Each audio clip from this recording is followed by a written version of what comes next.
Because an image is like 1,000 words, let's go and see an image of the old fortress. Okay. Let's follow me.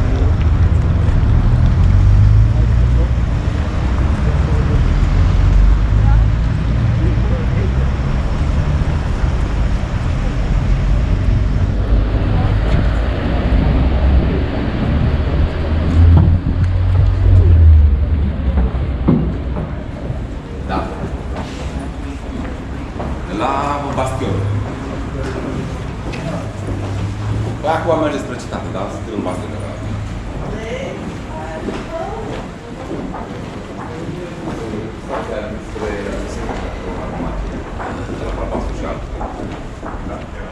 Da.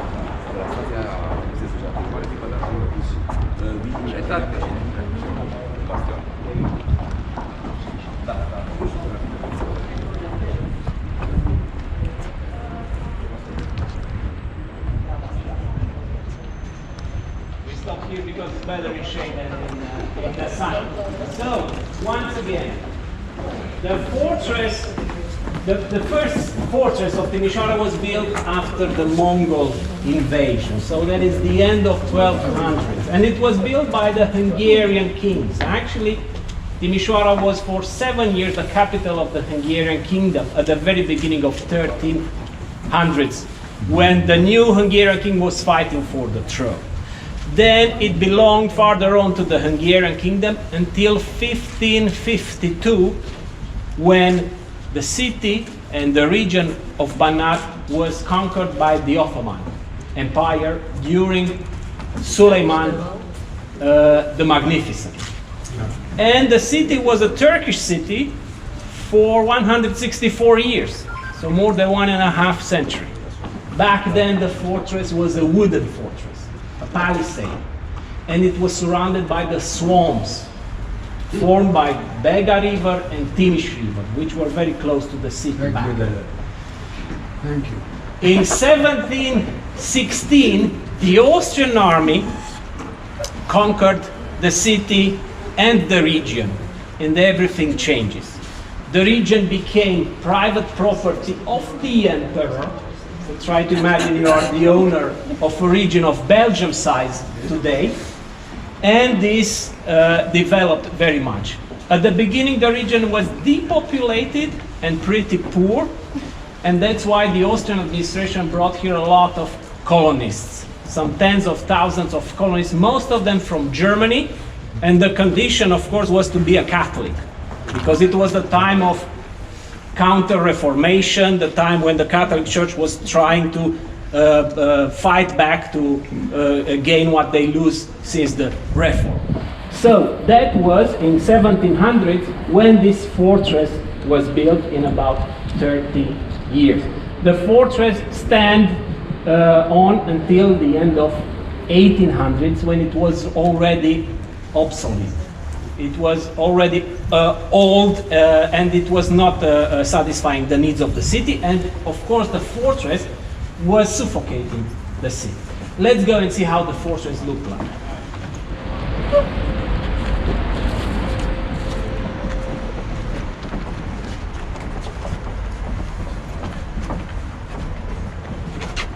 Interesting. All right, come closer.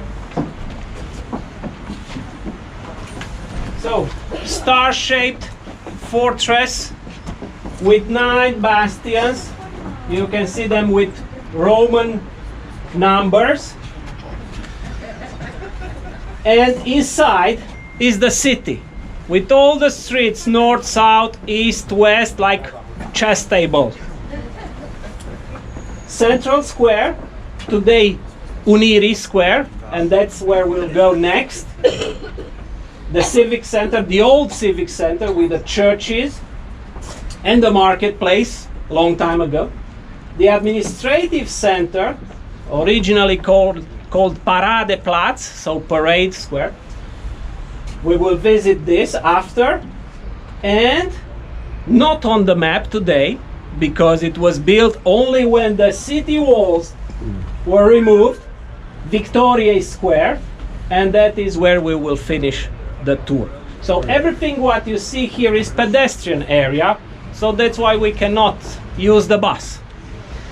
You see 3 lines of fortification. First line, bastion wall, bastion wall, bastion wall, and so on, 9 times.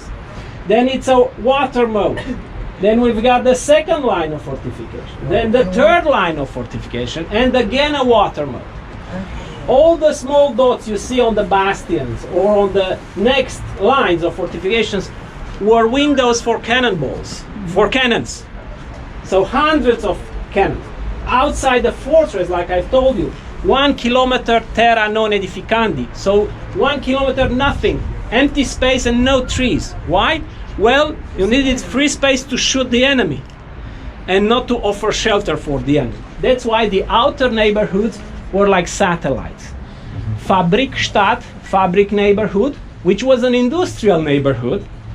So when the city was built, they applied the latest urbanism ideas, including a separate place for manufacturing. So Fabrikstadt, fabric neighborhood.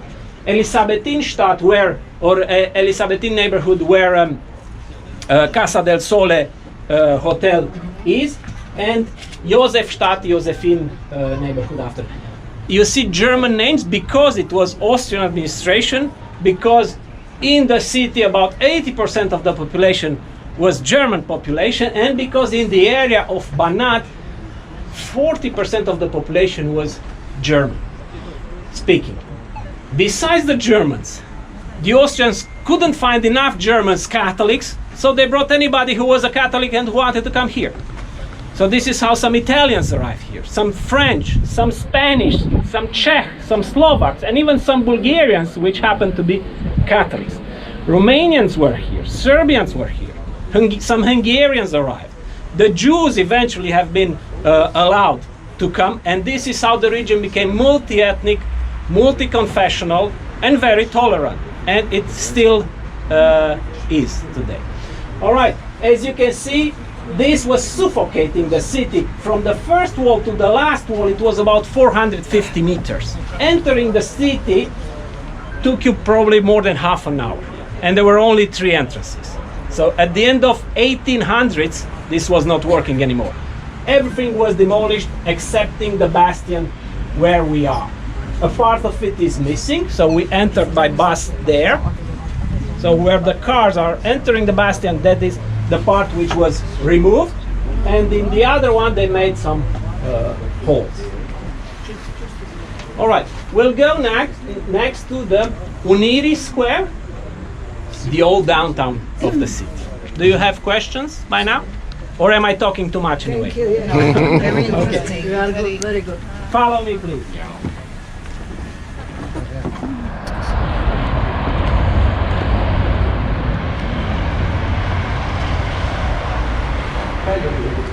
I'm Kwame from Bulgaria. Nice to meet you. I have a question. The first one is, can you receive this map? Can you send by mail, for example? Yes. The map. Yes, I can give you a link where you find. Okay. This is what I was reading.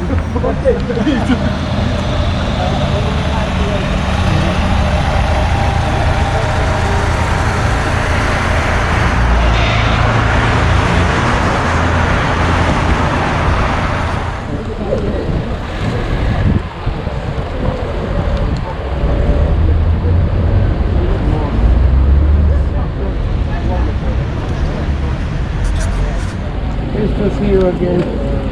We haven't seen.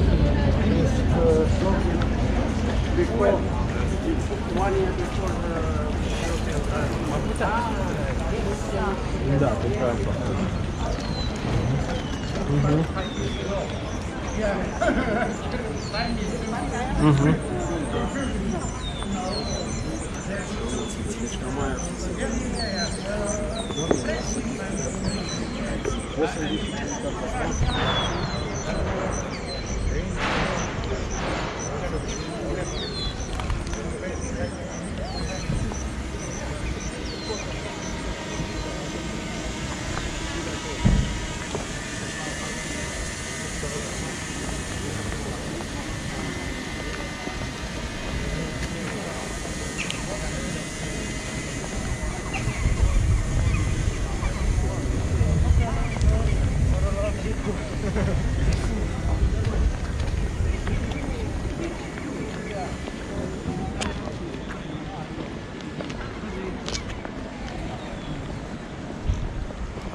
So this is Unirii Square, originally called Domplatz, so Dome Square.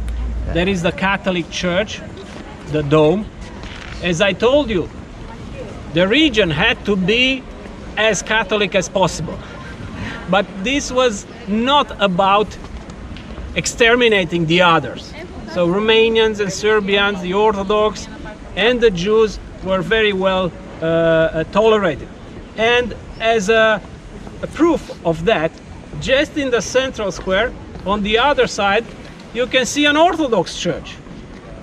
Looking, of course, like a Catholic one, because the rule was to be in Baroque style. But if you go inside, there is an Orthodox church. More, if you go there on Sunday, everything is in Serbian language, because that belongs to the Serbian community now. Originally it was Romanian and Serbian community, but in one moment they wanted to split. Romanians wanted to split. Serbians were the leaders. They said, all right, you can split if the emperor allows you, but we will keep the properties. But you don't have a Muslim church here. No. Why not? When the Austrians arrived here, the city was wooden. 90% of the buildings were wooden, and they were damaged after the siege. The Austrians mapped the city and they made an inventory. And when they look at the inventory and they saw the condition of the buildings, they said it's better to demolish everything and to build everything new. After the conquest, the Ottomans, the Turkish population left, all of them, and with them some Jewish population and everybody who thought it's better to leave, they left. So that's why no Muslims during 17, 18, 1900s here. Now we've got a pretty large Muslim community in the city, and there is a kind of a mosque improvised in a house. So there is, and the community grew after, of course, after the war started. In a cultural center. Not in the cultural center, in a private house. And there was a discussion some days ago about building a mosque. Yes. All right. Catholic Church, Orthodox Church. Maybe you saw that the Orthodox Church is the only building in the square not facing the square. Somehow like this. If you want to talk with me, I can talk. Why do you think it's like that? It's not because they're upset on the Catholics. Nothing like that. There is a very special reason. The altar had to be towards east, towards Jerusalem. That place was already taken. Also in the Catholic churches existed this rule, which was called in Latin ad orientem, to the east, and probably this gave us the word orientation. That's why when you say west orientation is like an oxymoron, like a contradiction. So they wanted to be in the city center, but they also wanted to respect the rules. So that's why the church was built that way. We've got Baroque style buildings like the two churches, like those buildings there on the north side of the square, like the Plague Monument or the Holy Trinity Monument in the middle, and like this palace, a part of it is Baroque, like the entrances and some parts inside. This was the governor's palace, and now is the art museum. Tomorrow we will pay a visit to this museum and to the memorial dedicated to the revolution. Coming back to the square, this was also the market place. In some days of the week here it was the market. The actual shape dates in the 80s when it was paved like this and when it became partly pedestrian. Since 2015, most of the city center is a pedestrian area. So if you look at the houses in the city center, the general rule would be like this. Houses with ground floor or ground floor plus 1, that it's 1700s. You add a level, you add a century. If you look at the north side of the square and you try to imagine the whole square like that, having buildings only with one story, it looks pretty rural, right? Pretty provincial. And it was like that for many years. The city boomed economically at the end of 1800s, when also Art Nouveau, or Secession, how it was called, the Art Nouveau here, Hungarian Secession, Austrian Secession have been built. So this is an example. They were building the houses very fast back then. This was built in 13 months. The pharmacy inside is very interesting because the furniture is the original one, custom made when the pharmacy was opened.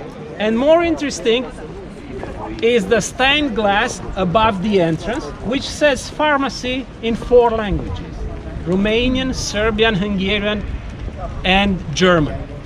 Because 100 years ago, most of the people in the area were speaking these 4 languages, because at the beginning of 1900s, many families were mixed already. So I have friends here, yes, like it's I have friends here, and if I ask them, what are you? Well, say, I don't know. I have a grandmother who's half German, half Hungarian. The other grandmother is Romanian, a grandfather who's Serbian, and the other grandfather who's a Jew. So what are you? a bit of everything. Cosmopolitan. Yes, exactly. As I said, beautiful Art Nouveau or Secession architecture. Also the next building on this small street, and also the next one on that corner, as you can see. Let's walk a few steps more and show you a map of the Turkish city.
Because the Christmas is in January, like in Serbia, or like in Russia, or like in Egypt, for the Cop.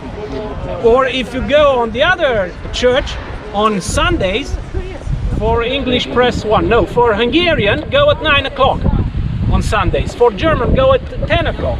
For Romanian, go at 11:30. If you are searching for some Slovak service, you can go in another church. For Bulgarian service, in another church. Where is Bulgarian service? Not in the city center, but it's a nice church if you want to go.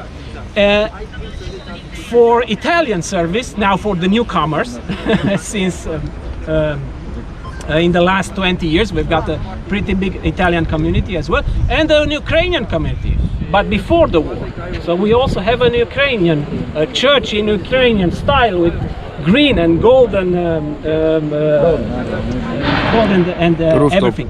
So, Serbian church, the Blue House is called, of course, the Blue House, and belongs to the Serbian community, and this is the Bishop's Palace, belonging to the Serbian community. There's also a Catholic Bishop Palace, but not in the square, 2 blocks away. And I've promised you, I will show you a map of the Turkish city, so come here, please. Mi-am dat licența. Mi-am dat licența aici.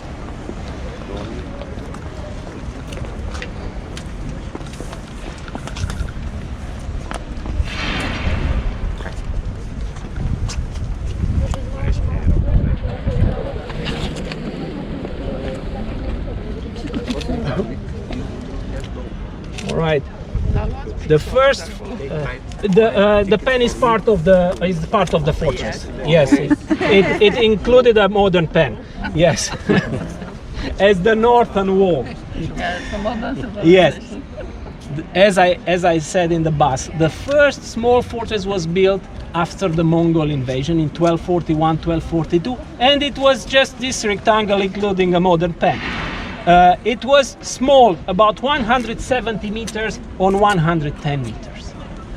And later, in 1307, the very new and very young Hungarian king, who was called Charles Robert d'Anjou, a very Hungarian name, he was from the Angevin family, but not from France, from that branch of the family from Naples. So he became the king of Hungary, but nobody in Hungary wanted him to be the king, so he had to fight for the throne. Best protected place was here in Timișoara, because the region has a very strong natural protection. 3 big rivers, one of them is the Danube. So he built a fortified residence in Timișoara in front of the fortress, right here, inside today's castle. So during the centuries, the castle was enlarged and became this shape. And the city was enlarged, and this is how the city looked like at the end of the Turkish period. So this is how the city, this is the Turkish city, we can say. And parts of it were before the Ottomans, like this, and also a part of what you see here. We've got a palisade. So this is a palisade. Here is double palisade with some bastions as well, with 4 entrances like this. And outside there were the suburbs, one here and one big here. This was what the Austrians conquered. And they mapped the city. This is made by the Austrian map. We know the name of the French cartographer who made the map. And they made an inventory. And they said it's not in a good condition, it's better to demolish. Excepting the castle, the central mosque, and the gate through which the Austrian general entered the city, everything else was demolished. And what you see around was built. The castle survived and it was transformed during the years. We will see it at the end of the tour. The mosque was transformed or retransformed into a church, because it's possible that before being a mosque, this was a church. But later, at the beginning of 1900s, the church was demolished because it was in a very bad condition. And the gate was demolished 100 years after. The city enlarged, and today on this map, we are here somewhere. And if we look straight, we should see the castle. We don't see the castle, but we see some trees which are right in front of the castle. That is where we will finish the tour.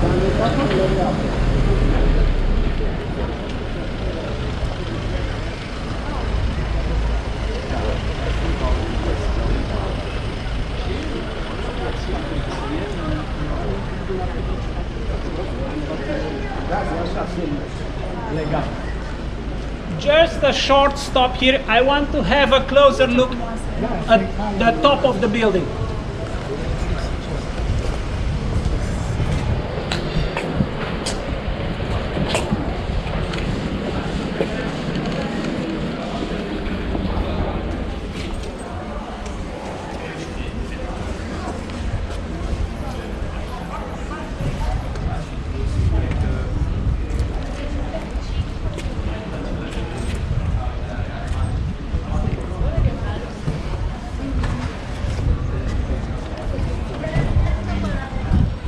So you see that ornament there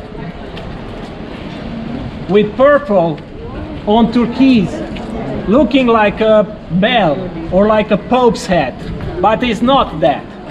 What do you think is that? Beehive. A beehive, but the old type of beehive, you know? The old type of beehives which are made of clay and branches. There's another one above the entrance. You see it? Yes.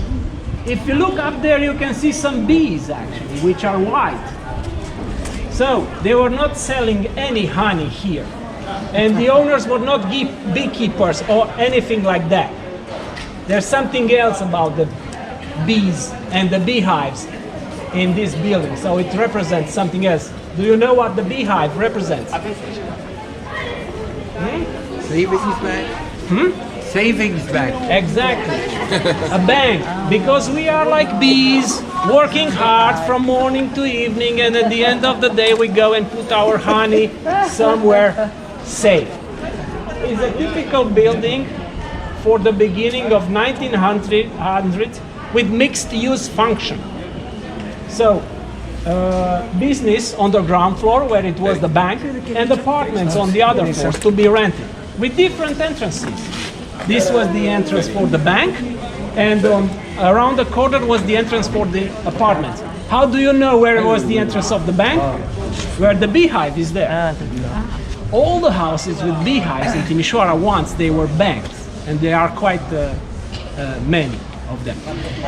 Typical Hungarian Secession style made by two Hungarian Jewish architects who built a lot of beautiful buildings in this style, almost without no corners. They were disciples of the great Ödön Lechner, the Hungarian architect who invented the Hungarian Secession. He was studying in France when Art Nouveau was born, so he wanted to make a Hungarian Art Nouveau. For the Serbians, if you know the Subotica synagogue, well, that was made by the same two architects. For the Romanians, if you know Vulturul Negru from Oradea Palace, if you know from Târgu Mureș the administrative palace and the cultural palace, those are two made by these two Hungarian architects. We continue.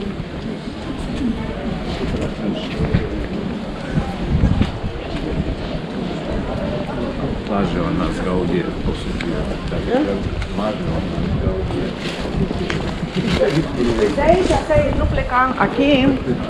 Achim.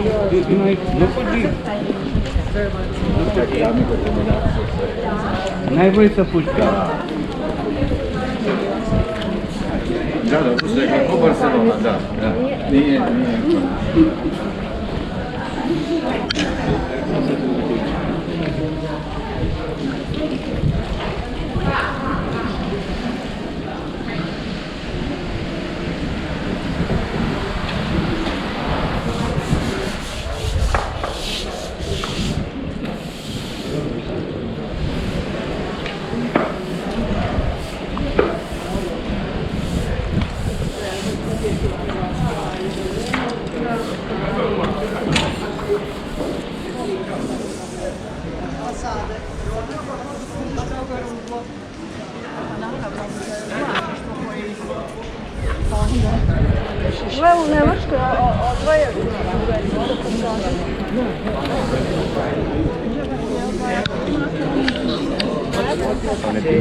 Another map. Another map. Where is the airport?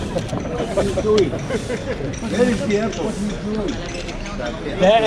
Good question. So there is Eve indeed, and the serpent, and the apple is missing. Adam had run away.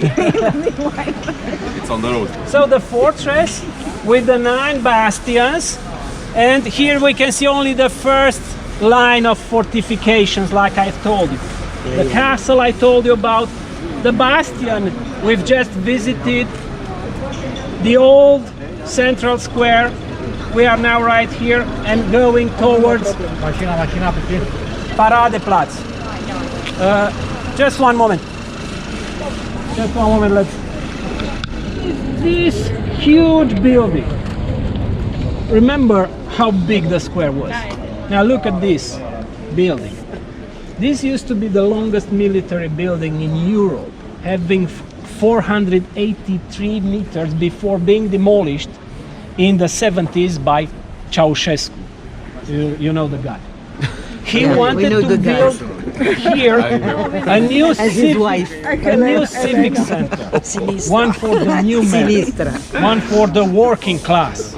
Nothing to remind you about churches or God or beehives with capitalist banks. The devil. and so on. So he demolished everything and he started building. I will show you what he built, 2-3 buildings, then he stopped. Because in the meantime, he started building the Parliament House in Bucharest. And all the money went there. So instead we have now just a nice park, much better than the project which was made there. We go now towards Paradeplatz or Libertății Square, this way. Paradeplatz.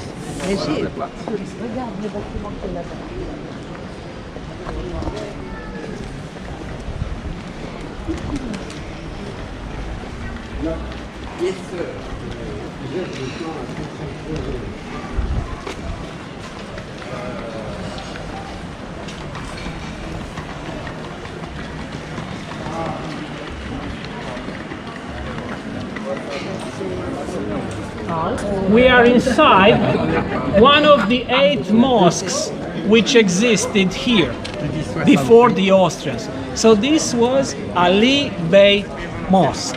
How can I tell you we are inside? Well, this is the wall. 1 meter below, they found the foundation of the wall.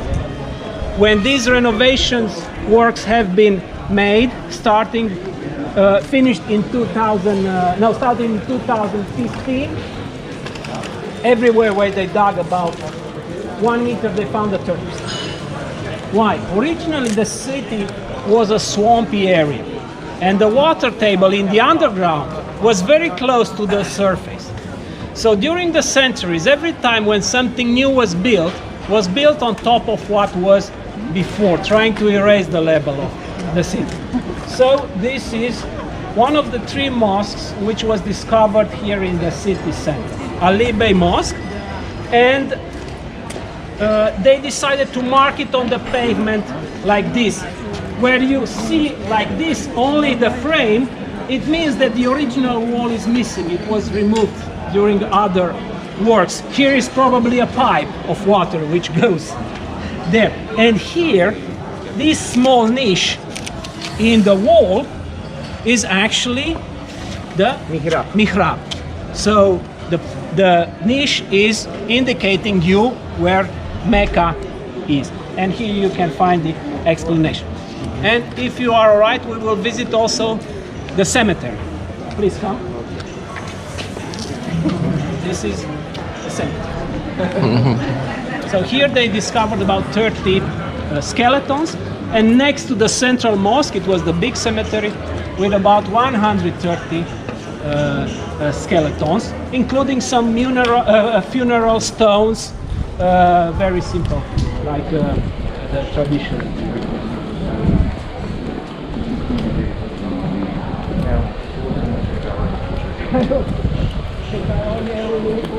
Bucureștiul să mișca, mă sugau. Este, dar de crenore.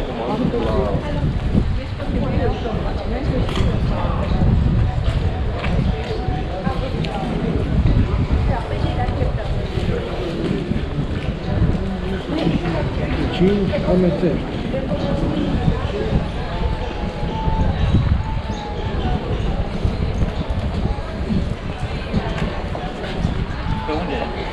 Prin piață și pe acolo pe est.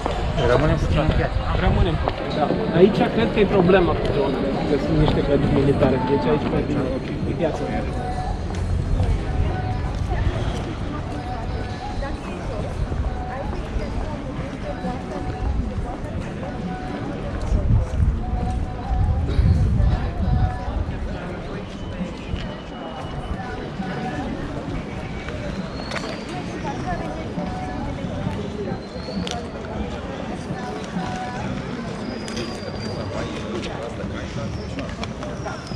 Instead of this, it was another one, and here it was the local police, the main guard of the city, and the jail, the general's house in the back there.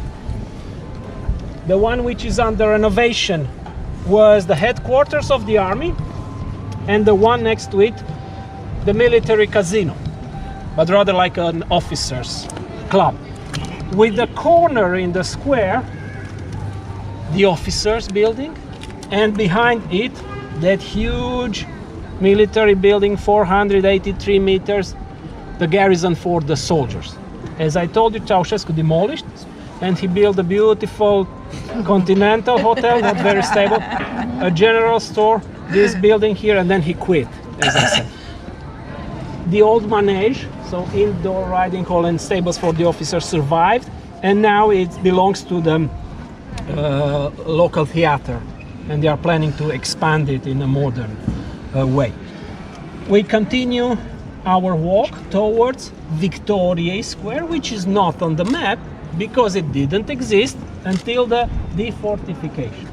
So this is the bastion we saw. Then it was some wall, another bastion. Again, a piece of wall, and the bastion was surrounding the old castle, wall again, and so on. When everything was demolished, here today Victoriei Square was built, and that is where we are going to walk now. And this is the Opera House. And Lloyd Palace, the place where the awarding of the Golden Apple, I don't know what is that, will take place is right here. We'll see the building. Any questions? Thank you. All right. We can pay a quick visit to the old hammam, which was yeah, but very, very quick.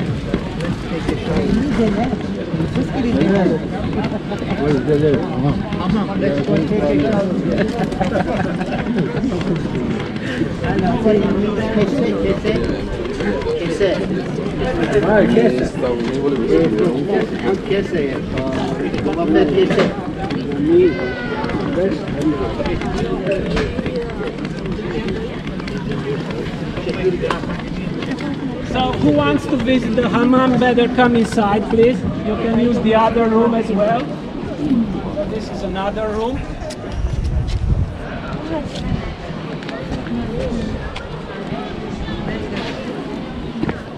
This is the wall separating two rooms, and the entrance was actually there. This was a porch, the entrance, the first hall, which was accommodating with the temperature. Then we entered this central space, try to ignore the Austrian sewerage system, and a central space like a Greek cross with separate rooms in the corners and 3 separate rooms in the back. Probably one of them was the sauna. The rectangles on the map, we don't see them because they are underneath the floor. There are some pillars sustaining the floor, because underneath was the centralized heating system, like yes, or hippocaust, invented by the Romans. They discovered here also the water pipe, and the water pipe was going in the next small square where it was the central. All right, enough with the hammam. Let's go to the Victoria Square. Next to the hammam, it was the bazaar. We know from the descriptions of the old bloggers and vloggers traveling here, but we didn't find any marks of that. Maybe it was not a building, maybe it was just in an open market.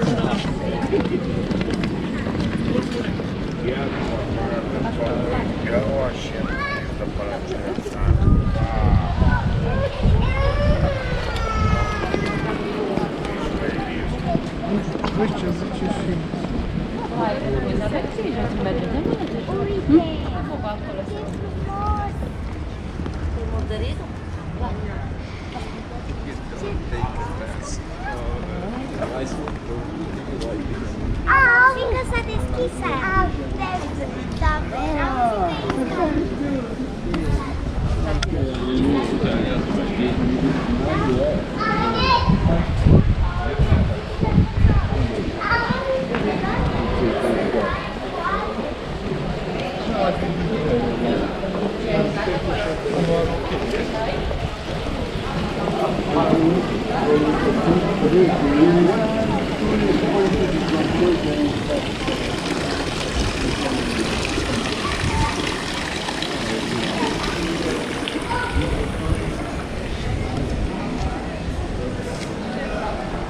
tourism is not very close those days, but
in the Victoriei Square, but first of all, I told you about the castle. And before the castle, I told you about the first fortress, which included a modern pen as the northern wall. The fortress was right here, starting at this corner, and the end was at the end of that building, end of 1200s. Then the castle was built inside today's courtyard castle. So in the courtyard they found the foundations of the original castle from 1300s. The castle was enlarged, and during the revolution in 1848 it was very badly damaged, and the way it looks like today dates after the transformation after the revolution in 1848. Inside it should be the history museum, but is still under renovation. Now, the castle was surrounded by one of the bastions, and the city wall was right here. Let's walk a few more steps to talk more about the square.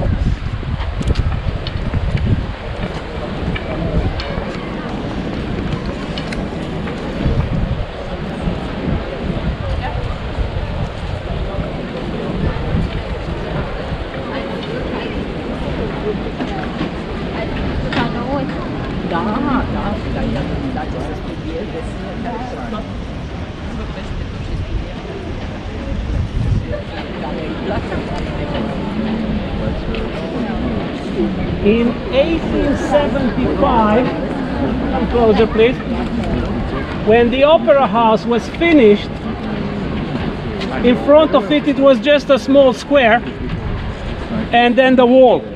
And here was one of the three entrances. So wall, water moat, second wall, third wall, water moat, and 1 kilometer of nothing. At the end of 1900s, the municipality got the permission from the Austrian Emperor to demolish the walls. They negotiated about 8 years, the municipality with the army, about the property of the land, because this land was all of a sudden very valuable, because it was not outside the city, it was in between the city center and the satellite neighborhood, so very big value. 1900s negotiations are over. They made the urbanism plan for this boulevard, because originally it was a boulevard and it was very fashionable at the turn of the century to walk on Champs-Élysées, right, or other boulevards. And then they started selling the lots for those who want to build here.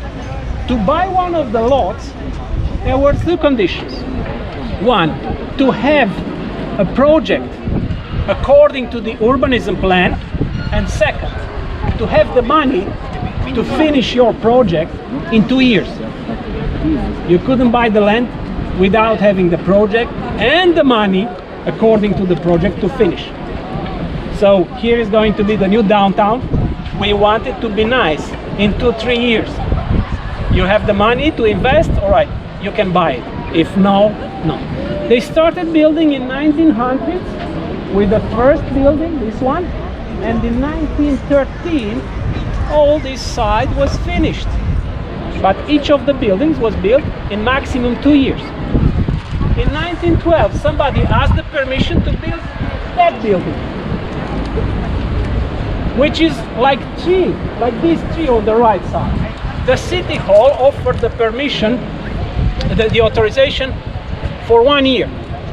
Said, can you make it in 1 year? Yes, we can, they said. Well, they couldn't.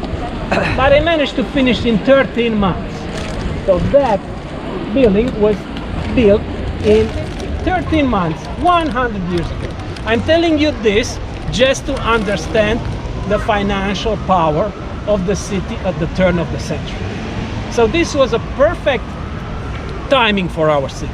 Defortification plus economical boom plus the time of Art Nouveau or Secession. So all these buildings were built like business buildings, shops on the ground floor, maybe offices on the first floor or second, yes, and then apartments to rent on the next floor. It was a boulevard. The tram circulated here. By the way, we've got one of the first trams in the world, already running in 1869, of course pulled by horses. But in 1899, we've got the electric tram. And before that, few years before, in 1884, Timișoara became the first city in mainland Europe with electric lights on the streets, but for the whole city, not just one street or one boulevard like it was in other cities. I said continental Europe because, or mainland, because the first one in Europe was somewhere in England. But you see, England or UK is sometimes in Europe, sometimes is not. So depending, it depends. If we have a better look at this building, and you are going to see it also from the inside, because inside is taking place the ceremony. Now is the rectorate of Polytechnica University, and above Polytechnica there's a head with 2 wings. You see? Another one is there on the side front on an oval window, and above is a head with 2 wings. Representing what? What's the head with 2 wings? A god. A Greek god, or Mercury or Hermes, the god of commerce, communications, thieves, and tourism as well. 100 years ago, this was the stock exchange. Actually a branch of London Lloyd's Society, with the Lloyd's Club at the ground floor for the well-dressed gentlemen. And try to imagine the well-dressed men. Well-dressed men in Timișoara 100 years ago meant mit Zylinder und Stock in German, so top hat and cane. The nice mustache and the monocle was optional, but the pocket watch was a must. And try to imagine the men dressed like this at Lloyd's, drinking coffee, speaking about business and politics, smoking a cigar, reading the newspaper. Imagine also the ladies, dressed up by the latest fashion in Vienna or even in Paris, same side of the boulevard, in a pastisserie with the children and the governess taking care of the children, eating Apfelstrudel and talking about women business. Very complicated and never ending. And they used to stroll on Corso. So that was the promenade, that was Corso. For the rest of the people, for the governors, for the housekeepers, for the soldiers, not the officers, for the high school students, not university students.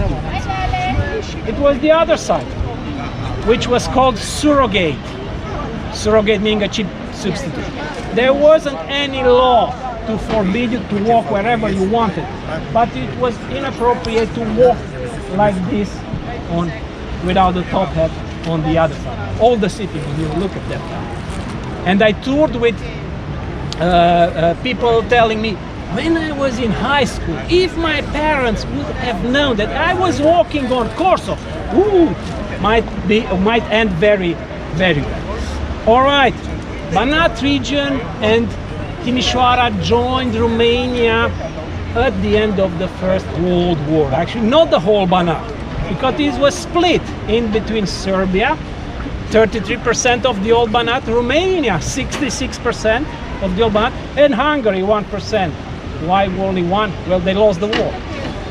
So this side of Banat became part of Romania.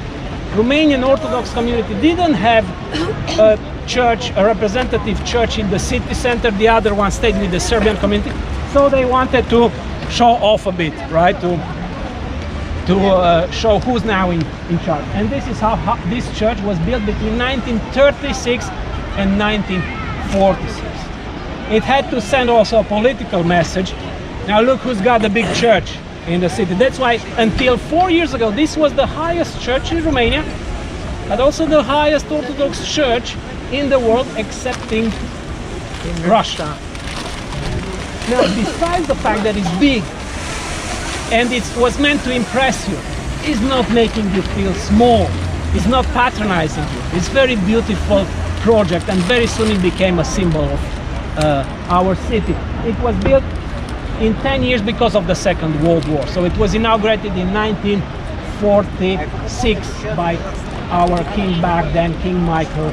The first, you can see the inauguration movie on YouTube. It was posted right after the inauguration. I'm joking. Now, after the Second World War, the communist regime was installed and the glorious communist society was built here in 4 centuries. The 50s were horrible because they cleaned all the society of the unwanted elements, of course. And also the 80s were very bad because everybody was very poor in Romania, because Ceausescu was trying to pay the external debt of the country using foreign currency. How do you get the foreign currency? You had to sell, to export, and not to spend the foreign currency. So don't import. So that's why we couldn't find anything which had to be imported. We couldn't find coffee or oranges or anything like that, or not even Romanian food, because everything was to be exported. So in the late 80s, where the movement started in the rest of Europe, Timișoara was the very first city to start the revolution. So everything started here 5 days before the rest of Romania. Yes, it was very complicated because it was in danger to finish it here, you know, but it didn't. It didn't start in this square, it started behind the church in the next neighborhood. But 5 days later, try to imagine this square filled with about 150,000 people. That is like 2 football stadiums, all shouting, "Down Ceausescu!" And we want freedom and victory, showing this sign V, when from that balcony, Timișoara was proclaimed the first city in Romania free of hunger. That's why the square is called now Victoriei, or Victory Square. Before that, it was called the Opera. The Opera. What is this building? It's the Opera House. The Opera House and National Theatre and German State Theatre and Hungarian State Theatre, all in the same place. The facade is not the original one. Look at the sides of the facade and look at the central part of the facade. And think about the architecture of the 30s in Italy and in Germany and a bit in Romania. So what is in the 30s? The nationalism and so on. This is a triumphal arch. And you see that it's trying to patronize you. It's trying to make you small. The sides were blinded, were totally covered until 10 or 15 years ago when it was remade. Many people would like to have it back totally, the old one before the 30s, but this balcony is already history. It's the balcony of the revolution, like I've told you. So Timișoara was proclaimed here the first city in Romania free of communism, so this is history already. You cannot change it, you cannot move it, so it will stay like this. We remade only that facade.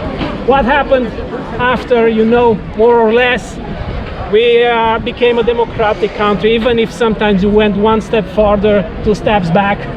But I think we are on a good direction, and the proof is that the fact that you are here and you are awarding us this great award, and we thank you again for that. This was a question, if you may.